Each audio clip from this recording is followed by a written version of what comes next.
everybody, welcome back to Project Happy Home. For those of you who are new here, I'm Tanya, doctor, lawyer, turned homeschool mom of 3 kids ages 12, 9, and 7. In today's video, I'm going to be showing you a flip through of Lightning Literature and Composition for grade 6. This is by Hewitt Homeschooling. We have used levels 1, 2, 3, 4, and 5 of Lightning Literature, and I love it. It works really well in our homeschool. I think that if you like a literature-based curriculum that picks really strong books and also ties grammar and writing into the books that your children are reading, you will really love this curriculum. It's been really easy to stick with. I always say with curricula, there's different opinions on different curricula because there's no one right curricula for anybody, but I think this is an excellent and solid choice if you wanted to have everything all in one. So that being said, I'm going to go through the teacher guide and the student workbook for you really quickly. I want to show you though that the teacher guide is pretty much black and white and pretty text heavy. I actually like that. It makes for a fairly compact volume. It is not 3-hole punched. The student guides now are 3-hole punched, though they're easy to tear out. They're also perforated.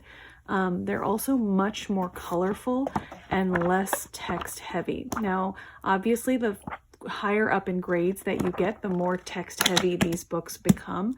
But for example, grade 1 is super light on text in the student workbook, whereas grade 6 obviously is a little bit more text heavy. The teacher guides are all formatted the same. Another thing I like about this curriculum is that when you start using it, it's really easy to move into subsequent years because the format stays so solid. So when you turn to the table of contents, you see that this is a 36-week curriculum. Obviously, you can adjust curriculum to suit your needs, but you have here the weeks broken out by the books that the student is reading. So you have The Wonderful Wizard of Oz first, and you spend about 4 weeks on that, 3 weeks on The View from Saturday.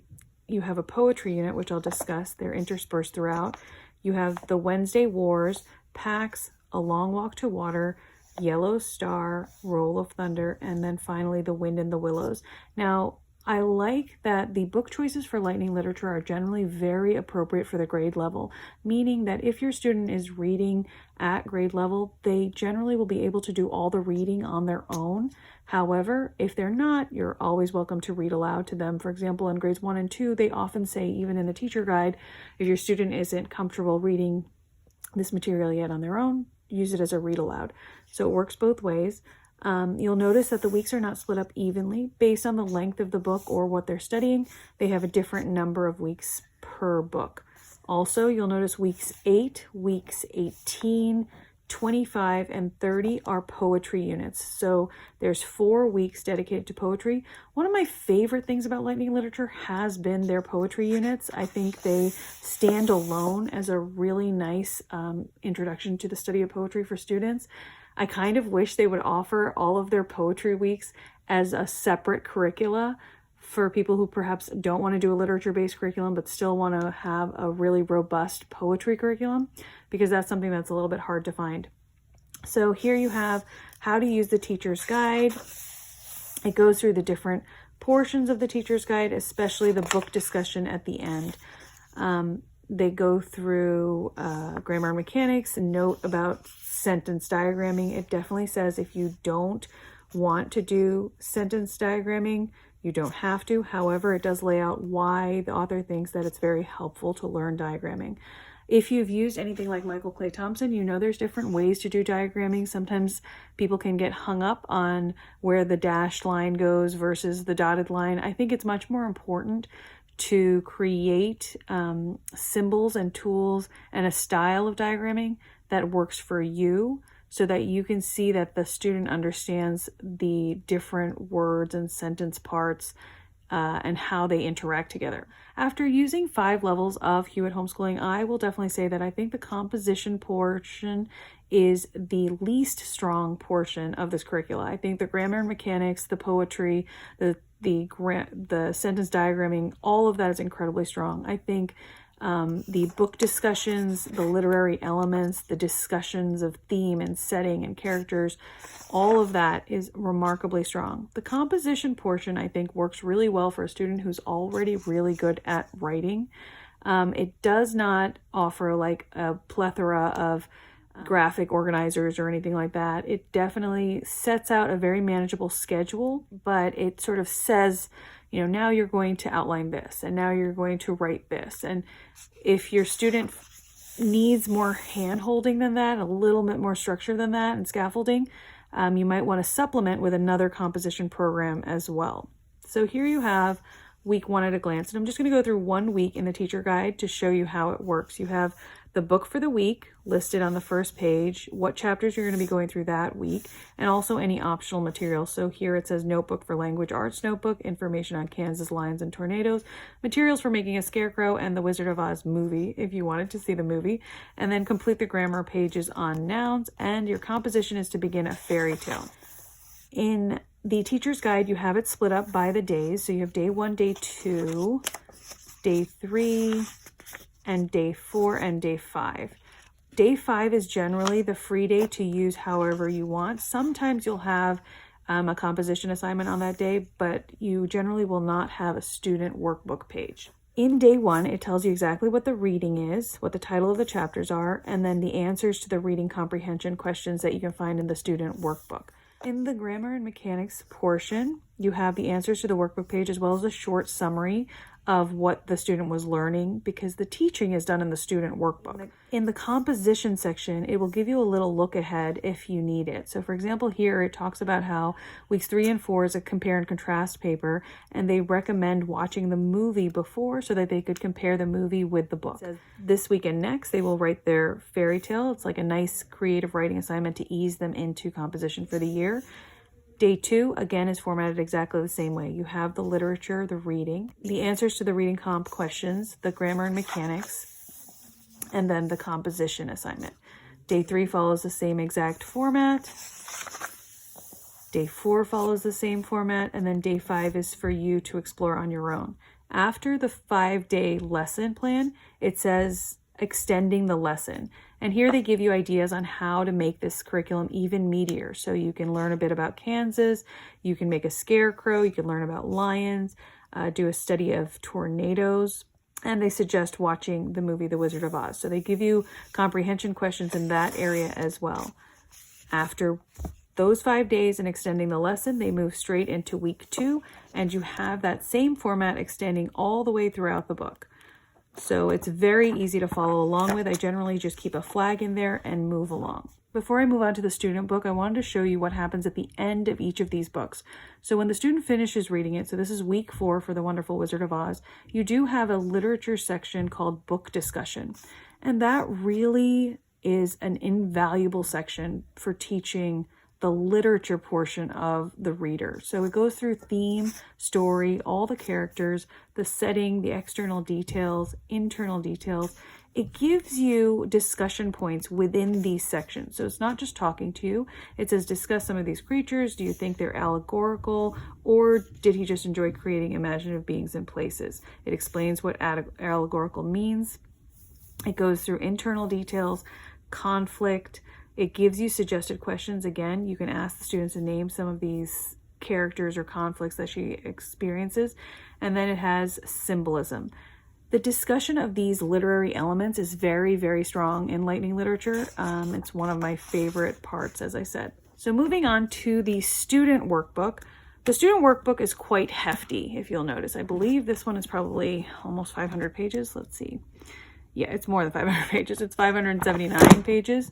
And so it's not, very light. As I said, though, these pages are perforated and hole punched for you already. The weeks are split out exactly the way they are in the teacher guide. And you'll notice that they're in different colors. It kind of helps that they're in different colors because the colors of your headings change as you go along from book to book. So it's just a little visual cue for you. Every single week starts with a color picture and a checklist. Now, if you are trying to teach more executive functioning skills to your student, more independence, this is invaluable. So they have a real checklist for what they will be going through this week. I like that they don't split it out by day here because for my students, at least, I really give them the opportunity to segment their week's work in the way they want. So if they want to do 2 language arts assignments on one day or 3 or 4, they have carte blanche to do that. It talks about the reading, it talks about the grammar pages, and the composition assignment separately, and then any other extra activities that you want to add, they give you a little space for that. Every single page has a section at the top that labels what week and day you're on, so it's very clear. You have the reading assignment and the questions. Whenever they have those, they box them out for you. They give you space to write them out. Again, I always say, you know, you should work with a curriculum the way that works best for your family.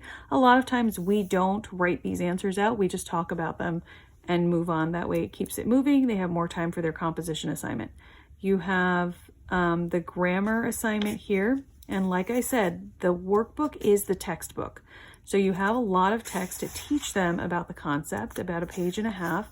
And then you have a fairly short question answer comprehension section on that. Week 1, day 2 goes exactly the same way. You'll notice that the text portion that's teaching them at the beginning especially can sometimes be kind of heavy. And then you have day 3. They try to put the examples in different colors. It's very clear. In the text, they go into a lot of details. I also appreciate that she talks to the students. So it says here, that's it for basic noun knowledge. These are the things about nouns I would expect most students to know by now. Do not fret if you don't. Just record the problem areas, which you will dutifully study, and then you will know them by the end of the year. So I really appreciate that, you know, she periodically will talk to the students and say, I know this is hard, or I know this is silly, I know this is a quirk, but we're just going to get through it together. Here you have the grammar exercise. And like I said, the grammar exercises are not extensive. They are fairly swift. And I'm just going to do a quick flip through here to show you how it's very colorful. It's very easy to follow along with. It's very easy for the student to see immediately what day they're on. So I just wanted to show you what it looks like in the student workbook when you get to the end of the book. So you have a long discussion section. So it goes through, you can actually do this as writing assignments. You can do this as journaling. You can do this just out loud together with a back and forth. And a lot of the answers to these questions will be in your teacher's guide in that book discussion section. They also have a tiny little book report section where you can say what your favorite sentence was and what you thought of the book. We actually do that in our reading journal from School Nest, so we never actually write on those pages. When you get to the poetry weeks, which again, there's 4 poetry weeks scattered throughout this curriculum, you will use the poems that are included in this book. There are a few levels of Lightning Literature that use separate poetry books, but this level does not. The poems are actually included, as you see, in the student book. So it tells you exactly what poems you'll be reading that week. So it's quite a bit. And then what grammar pages you'll be filling out. So it's just 4 grammar pages that review poetic concepts, but you do read quite a bit of poetry. The composition assignment during this poetry week is to write a rhyming poem, and there's extra activities given, etc. So again, it follows the same format where you have the reading and the questions for comprehension that are based on these poems that are included. And then you have a little grammar section and a swift kind of grammar assignment or comprehension assignment. So here you're just listing 5 reasons why you think you might want to write a poem. The composition assignment during this week is to write a poem, and those instructions are in the teacher's guide. This is one of the reasons why I say that for this curriculum especially, you really do need the student guide and the teacher guide, because without them, you can't actually do the composition assignments. However, if you're simply interested in the grammar and you feel very strong in your grammar, I suppose you could just get the workbook. I do think they're meant to work in tandem, and this is one of the teacher guides that I always keep with me. I never put it back on the shelf because I use it every single day. So this is Lightning in Literature Composition Grade 6, the teacher guide and the student workbook. I hope that was helpful to everybody. I'd like to thank you at Homeschooling for sending me this for review. I have bought most of the levels that we've used on my own, but they did send me Grade 2 and Grade 6 to show you guys and share with you.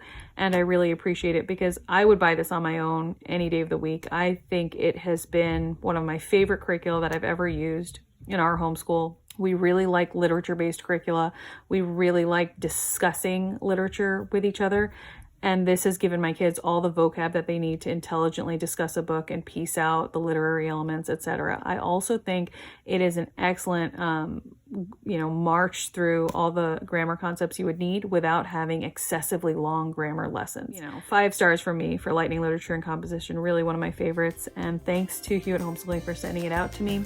As always, you guys, I know your time is valuable, so thanks for spending some of it with me, and I wish you the very best day.